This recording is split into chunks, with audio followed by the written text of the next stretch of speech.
What is up, YouTube? Luke here, bringing you guys a little walk around video of our new Wolverine X4 SE that we just received and have put some miles on now.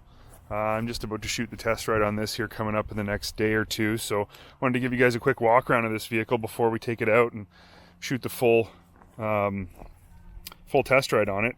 Location's a little bit different here. As you guys can see, we're down by the water. Got some kids ripping around on ATVs up by where we usually film these things, which, you know what, not a bad thing. Get the kids out, let them rip around. They're all wearing helmets, it's all good. So, Wolverine X4 SE. This is an interesting vehicle for me, and I gotta say, overall, I'm very impressed. Let's break down a little bit about what this vehicle is. It's got just over 9 inches of, let me see if I can get this straight, rear end, and just about 9 inches of front end travel. Shocks are preload only adjustable, although, cool little fact here, the rears are Nevomat shocks. If anybody remembers, those were on a Polaris Ranger HD a while ago. So they are self-leveling shocks, which means the more weight you put in the back of this, the more they automatically pump themselves up to maintain ride height.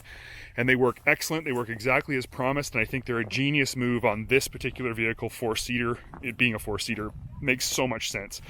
You know, we got, again, four-seater, convertible dump box, or not dump box, sorry, very important, not dump box, convertible back seats to a larger cargo bed, which I'll show you in a minute how that works.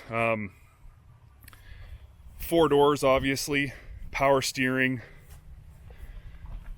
We've got a transmission here, your usual Ultramatic transmission, high, low, neutral, reverse with a parking brake lever, as opposed to a park setting in the transmission itself.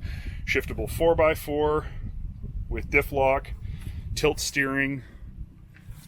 Decent looking gauge in the dash there. I don't mind that gauge. I don't like it center mounted. I will say that. Everybody knows me, knows that. Center mounted gauges are wrong. It should be here where you can see it while you're driving, but not the end of the world. You know, your adjustable passenger handle with a glove box. You got your 12 volt outlet there up front. The SE package on this vehicle is a little interesting for me because you see this vehicle now, it has a bunch of accessories on it, but these are not SE accessories. So it's got a windshield, a roof. I'm not sure if this bumper is an accessory or if it's normal. I think it might be an accessory. Anyway, there's a bunch of stuff on this unit here that was just put on by Yamaha. It doesn't have anything to do with the SE package. And so with the SE, you get the cool blue paint with the cool graphics. You get the dark gray aluminum wheels. They're not bead locks. And you get color match springs, and you get color match stitch seats, which do look cool. But that's it. So don't expect the SE package to be throwing at you a whole bunch of extra accessories and stuff. My opinion, if you're buying an SE, you should be getting a roof at least. You know, you should be getting an upgraded wheel, not just a dark colored wheel. You should be getting a winch, which this one has all the mounts and everything for here in the front. Really easy to install, but isn't included in the SE package. And you should probably get some bumpers, I think. You know, SE stands for Special Edition. I think Special Edition should include a little bit more and give you some decent value there. So you can see we have a cargo box in this one. Pretty nice looking cargo box that actually replaces the whole tailgate. That is not an SE package item. That is a Yamaha aftermarket item with the rear bumper here. So overall, you know, I'm going to say this up front and be honest about it. The SE trim package with this vehicle to me is disappointing. I don't necessarily think you're getting enough value over the regular EPS model to justify an SE, but that's up to you and how important color is and how important stitch seating is and how important the black aluminum wheels are. If that's your thing, and then I say go for it. You know, never hold back because of my preferences, that's for sure. But to me, I think that probably a little more could have been done. With that said, let's talk about the vehicle itself. I like the seats. The seats are very comfortable. Seating position is excellent. Tons of legroom as well for driver and passenger here up front. I'm really impressed with how comfortable this vehicle is to ride, and basically how you sit in it. I'm impressed with things like the quality of the doors, the half doors. They're very nice quality. They open and close really nicely, and as you can see, they're finished on the inside, which I think is cool. I like that a lot better than just a bare, you know, one layer door. I think that makes sense. They latch up real nice and tight, real easy. rattle a little bit, not much when you're riding. They give a little bit, but not nearly as much as a lot of other companies, so that's a good thing. Rear doors as well are the same high quality units. Where's the lever here? There we go. So they open up, finished on the inside, and as well they latch up nice and tight, so they're good quality. Rear seating position is actually excellent. It looks a little cramped, but it's not. Other than having your feet kind of jammed to one side because of the engine, that's the only negative of sitting in the back of this vehicle. There is actually a lot of leg room, surprisingly amount of leg room, and the seats are just as comfortable as the front seats because they pretty much are the front seats. They're also sitting a little bit higher than the front seats. It's hard to see that from the side. Oh, maybe you can see it from the side a little bit. So you're getting kind of king queen seating, which helps the rear passengers see over the front seat passengers. So that's kind of a nice addition. I like that. Now, this vehicle has the I want to get this right, 847cc twin. Yamaha's newer twin cylinder motor puts out 69 horsepower. I gotta just come up front and say it. It's 70 horsepower, but it's limited to 50 miles an hour, just a hair over 50 miles an hour. I mean, this vehicle has a lot more jam than it could be putting out, and it's not enough. I mean, it's not fast enough. It should be faster, not because people need to rip around and go super fast, but because if you're gonna put an 850 twin in it, it should be competitive against everybody else's 850 twins, in my opinion. Now, what I will say is that the motor is the single smoothest motor I've ever driven. There is absolutely zero vibration that comes into the vehicle itself. You can't feel the motor running through the steering wheel, through the seat. It's quiet. You can barely hear it running. Honestly, it's the smoothest, nicest side-by-side motor I've ever ridden, I've ever had the pleasure of using. But it just doesn't have the jam. Missing the jam. It's got lots of the butter, but none of the jam. Clutching is spectacular. With that said, acceleration is on the soft side, especially once you're at speed. When you stab the throttle initially, which is a drive-by-wire throttle, for sake of interest, but when you stab it initially, it does jump forward and make you feel like, oh my goodness, this thing's going to take off. And then it just ends and it accelerates very slowly. If you're cruising along at, say, 20 miles an hour and you step on it, it's very unexciting. So, those are things to consider. I will get into why I don't think that is a huge deal, though, in a little bit. You got front and rear sway bars, which is good. And I don't know if you can see this here, the lighting's not amazing, but arched front A-arms, which is kind of cool. Gives you extra width of ground clearance, kind of a nice feature. Of course, you've got Yamaha's excellent locking front diff, as we mentioned.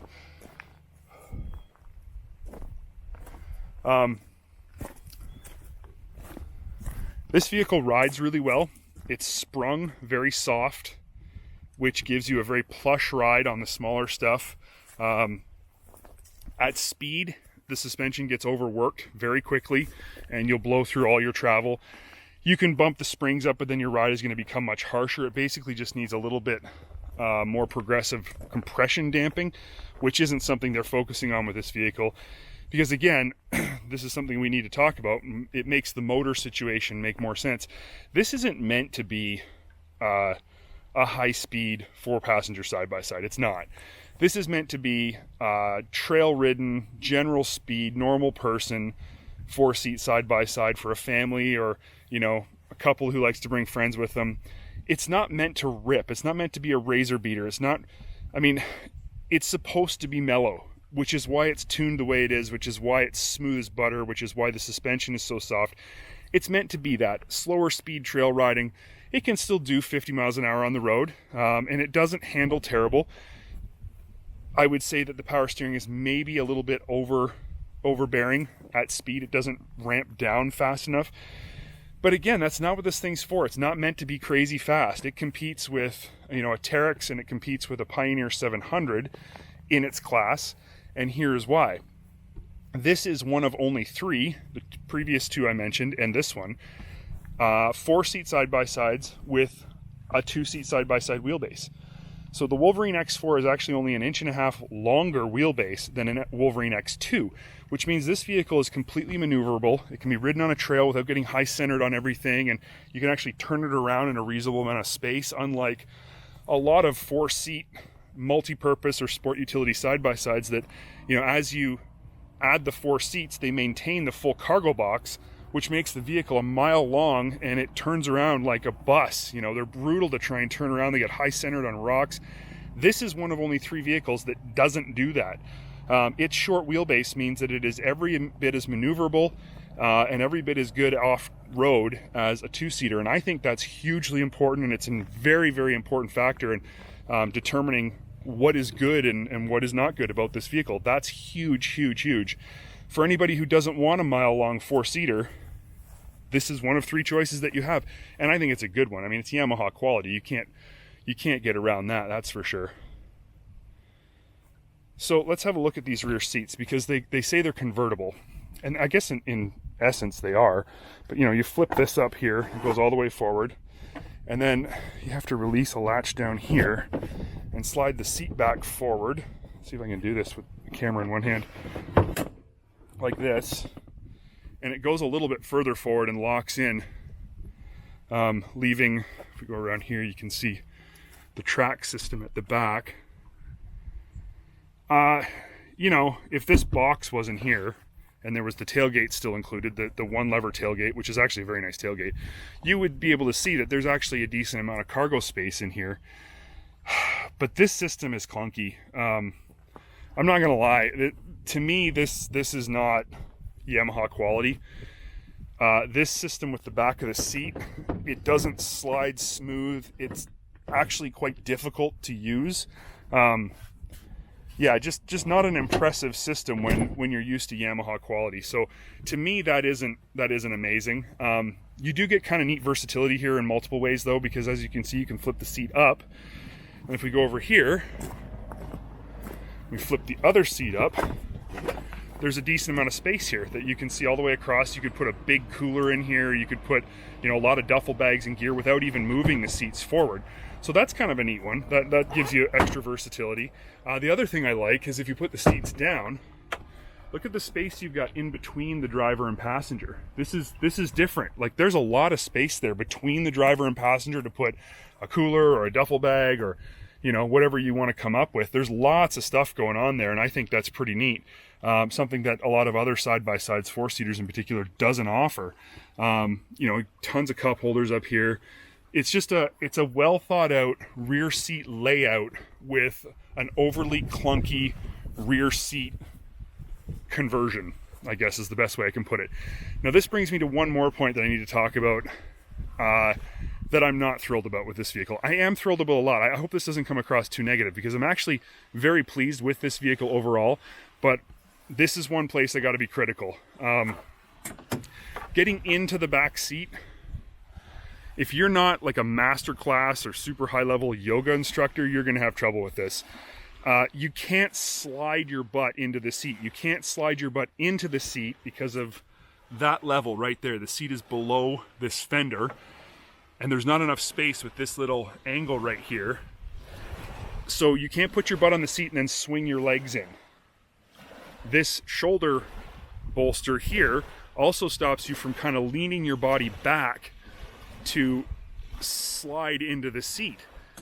You literally have to conform your body to this shape right here to get in. You have to sit down, hold onto the roll bar up here, and almost swing in, and it is very awkward. Once you're in, it's comfortable, it's very nice inside, but it is awkward to get in and out of, to say the least. So that to me is a pretty major drawback here, and it's one that I think Yamaha really needs to address. The other one is that latch right there. That latch sticks way out, and when you are getting in and out, all you're doing is smashing your legs off that all the time. There is a better way to do that. I'm 100% positive. I'd like to see it done a different way for sure, because that is not awesome. So there you go. That's probably my biggest gripe about this thing, is that particular aspect right there. Getting in and out of the driver's seat is not nearly as easy, I'll say, as other side-by-sides, because again of these shoulder bolsters. they're very much in the way. However, it's a lot easier than the back seat, and once you get used to getting in and out, it's not that big a deal. But the rear seat is a problem, so something to consider. I think this is one really, really nice looking side-by-side. I love that blue. That blue is the... You know what? I'll come out and say it. That blue's the sexiest color in the entire industry right now. Love it. Matte, metallic blue. Super nice. I like the orange accents. I think that's a great color combo. I love how smooth this thing is. It's very comfortable when you put people in the back and you've got, say, your family back there, kids or something. It's not jerking their heads around all the time. It's not start and stop, uncomfortable. It is very, very manageable, very smooth, easy to keep the kids happy back there. So, and with the soft springs, it certainly makes for a nice ride for the family, so they're not being bounced around all the time. Furthermore, with the Nevomat shocks, whatever you put in is automatically compensated for. So, you know, if you are riding 2-up or 1-up, the Nevomat shocks in the back are going to be completely unloaded, and you're just going to have normal, I guess, shock action. But then let's say you put 4 adults in here. Well, as soon as you got 4 adults, you've added arguably 350 to 400 pounds in the back seat. The Nevomat shocks will pump themselves up. Ride height stays exactly the same. Interesting. Let's say you take those 2 adults out of the back and put 2 kids in the back. You just saved yourself 150 pounds. Nevomat shocks will unload themselves and you'll be at the same ride height. Let's say you put 2 adults and a whole bunch of cargo. Again, automatic leveling. It'll end up in exactly the same ride height as it is right now. And when you unload it, it goes right back to the regular ride height with just 2 people or 1 person. So very, very smart system. I think that's pretty much all I got to say about this thing before we do our full test ride. I am impressed with it. I like it. It's a decent price. It's not overly expensive for what you're getting, though I will say the SE leaves a little bit to be desired. Let's just see here. We got some people water skiing. Yeah, bro. Get it. So yeah, anyway, good price, good value. Special edition I might not go for. I'd miss that blue, but I'd probably hang on to some money in my pocket. The EPS version still has trick aluminum wheels. They're just not black. So yeah, stay tuned for a lot more in-depth review on this and a full test ride on the show coming up here pretty soon. Hope you guys appreciate these videos and enjoy them. I like making them for you. So there you go. The dog is barking, letting me know I'm done. Have a good one, guys. We'll see you next time. Thanks for watching Dirt Trax TV. If you enjoyed this video, there's 3 things you need to do right now. First, like the video. Second, make sure you subscribe to our channel. And third, turn the bell on so you'll be notified of future uploads. But the most important thing all ATVers should be doing is getting out and going for a ride. So make sure you do that first.